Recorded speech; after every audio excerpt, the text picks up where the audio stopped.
Hey, thanks for joining me for another few mindful minutes.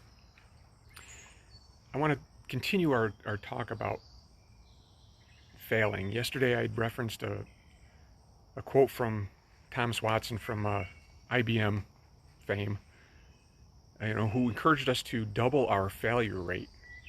And how that seemed a little counterintuitive, but because that means that we're continuing to stay in the game, that we're continuing to try, and that is the important part. Monday I talked about the only true failure is in stopping to try, right? So increasing our failure rate means that we're continuing to try, we're in the game. And I want to differentiate today between these words failing and failure. And we tend to equate them, but in reality, they're completely opposite, because failing means that we're continuing to try, right? That we're still in the game, that we're still making our attempts. Failure is the complete opposite. That means we've given up, that we've stopped. Think about the premise of our fear of failure. The fear that we have of failing somehow insinuates that we think we should be perfect. And, there's a news flash out there that I found out that nobody's perfect. So we should be a little more lenient on ourselves because we're human and we're all prone to making mistakes. So instead of seeing failing as a negative, we need to maybe try to reframe that a little bit. Now, I mentioned Thomas Edison yesterday, and what a great way to frame his failings along the way, right? He didn't say that I failed thousands of times at trying to make the electric light bulb. No, he said, I've just learned 10,000 ways that don't work. What a great mindset to shift to.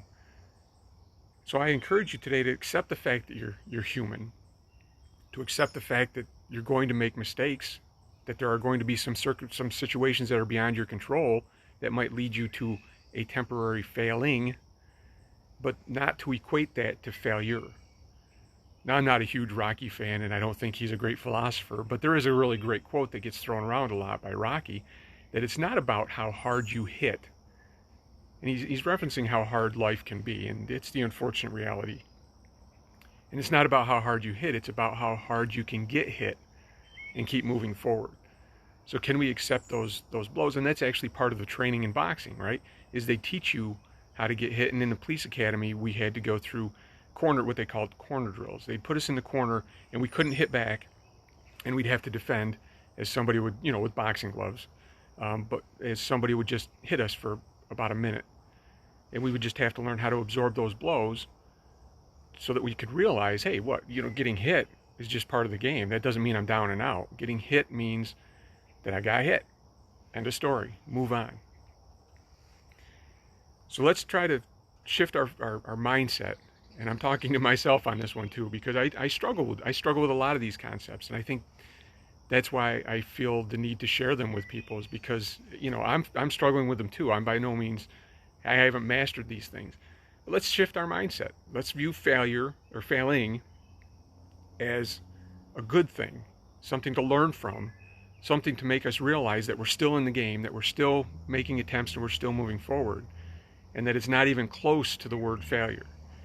Because you never know really if you think about it, you never know how close you are to that final goal that you've sought, that you're moving towards.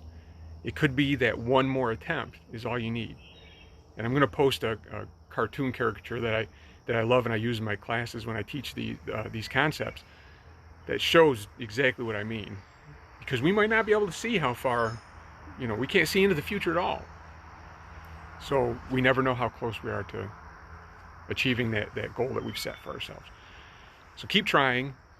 Give yourself a break. Feel free to laugh at yourself. Laughter is sometimes the best medicine when it comes to dealing with a failing, and understand that failing is exactly what leads to our successes. So have a great day, and I hope to see you at the next Mindful Minutes with Dr. Rich Martin. Take care.